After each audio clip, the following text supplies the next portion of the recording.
Hello and welcome to Dimka's Woodworks. My name is Dima. If you're just joining us, this is a part 2 video of the skewer build. And in this part, I'm going to show you how to install the hardware to make the skewers complete.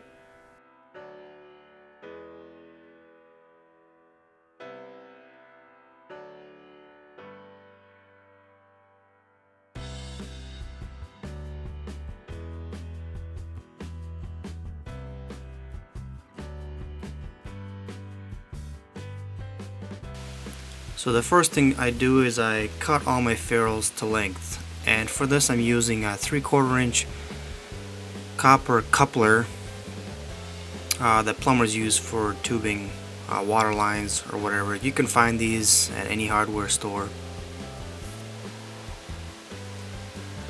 And here I have 6 couplers that I'm cutting in half to make 12 ferrules, since I'm using 12 handles for my skewer set.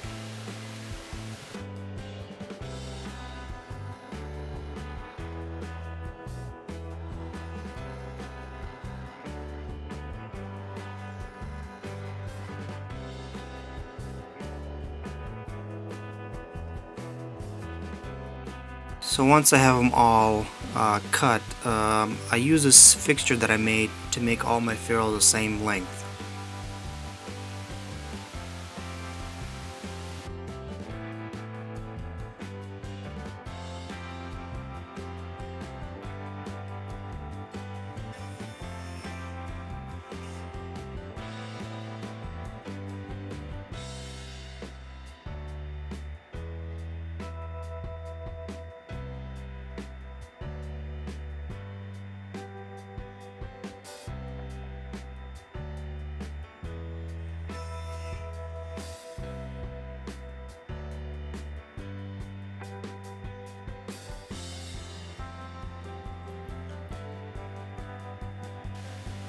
Here you can see the fixture that I'm using to cut those, and all it is just a counterbore hole that I put the ferrule and holding down with a screw.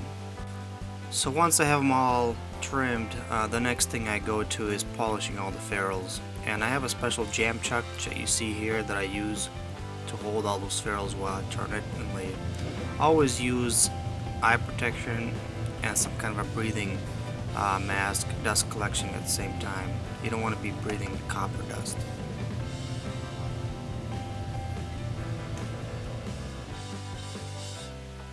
So what I usually do is I trim the ends that I cut on my table saw to get rid of any burrs and just to make it smooth. Round over any sharp edges.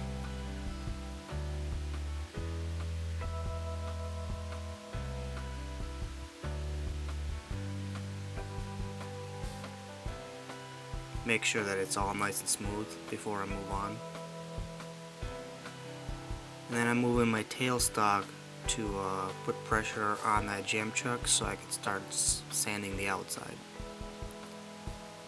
Usually I start with a coarse grit, something about 150 grit, and moving up. You can see here a close-up of that jam chuck and then the tailstock. And I finish off with about 600 grit wet sand that leaves it a really nice finish. And here you can see on the left the finish, on the right the stock. So the next thing I do is I take a Dremel and I do a little bit of a chamfer on the edge that's going to be against the tenon, so that way when I press them down it's not going to cut the tenon. I want it to slide right on, press nicely. Here you can see the difference.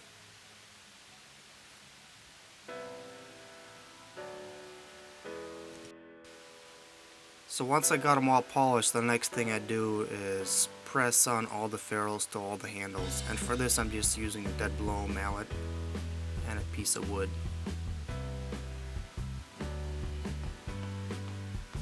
You can use a press if you have one. I'm just using a dead blow hammer.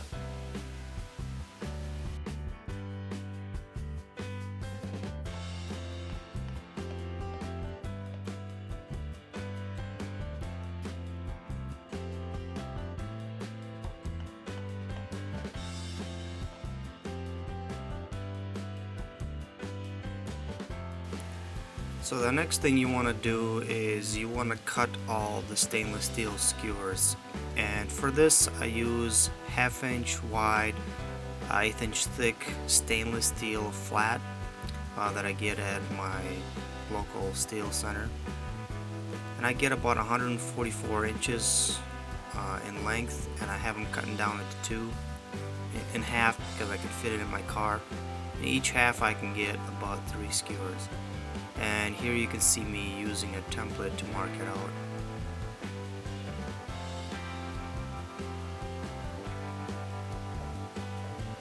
So what I'm going to do here is I'm going to make 3 cuts, 2 45 degrees and 190, to give me 3 skewers out of that one piece.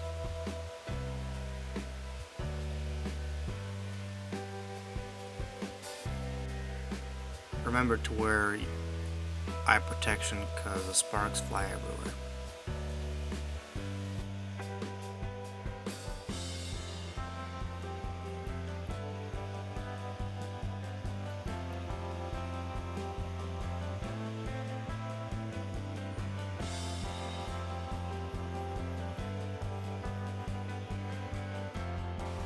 So here you can see that I've got 3 cut, and there's my template that I used to mark them all off. So the next prep stage is you need to cut shims to fit into the empty spaces of that hole. And I have a special jig made that's got a 1/2 inch hole drilled, and all I do is stick a rod into that hole, cut that rod in half to give me two shims, and then I part those shims off of that rod. And I repeat this process until I get enough for all 12 handles.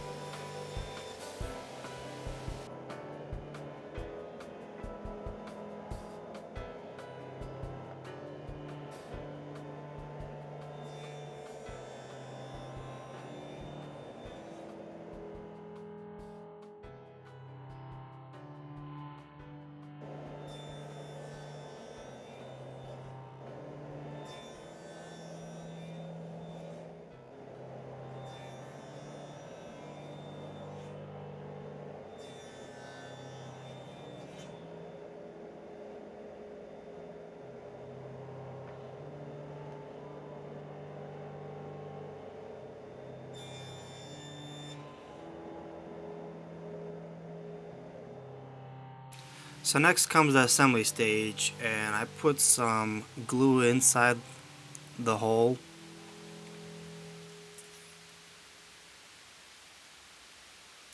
Put in the stainless steel flat, and then I use those shims to fill the gaps there.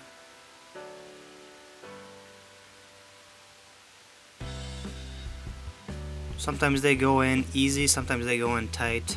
Once in a while you have to use a drift punch.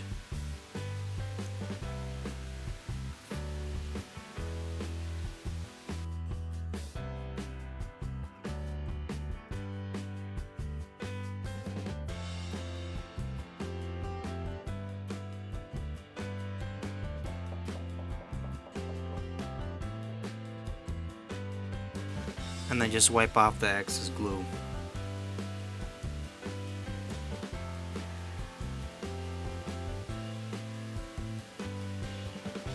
And here you can see the different stages in the process of the assembly. So now what I do is I center punch a hole so I can start drilling for the rivet. The rivet is what holds everything together, so that way nothing kind of slips out. So I use an 1/8 inch drill to drill that hole.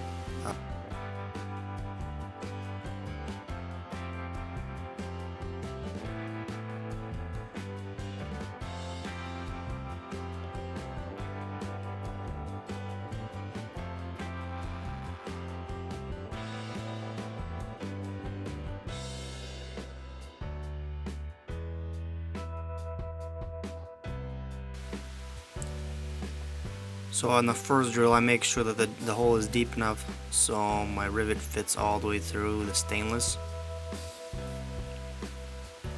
And then I just go ahead and rivet all of them up.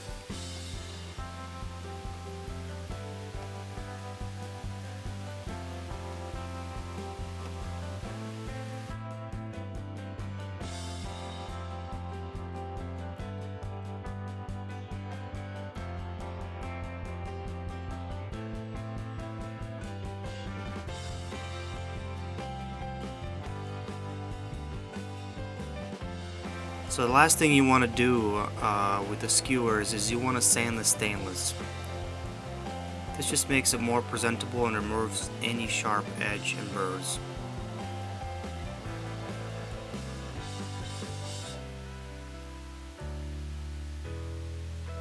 And here you can see the rough and the sanded skewer. Well, thanks for watching part 2 of the Kabob Skewers.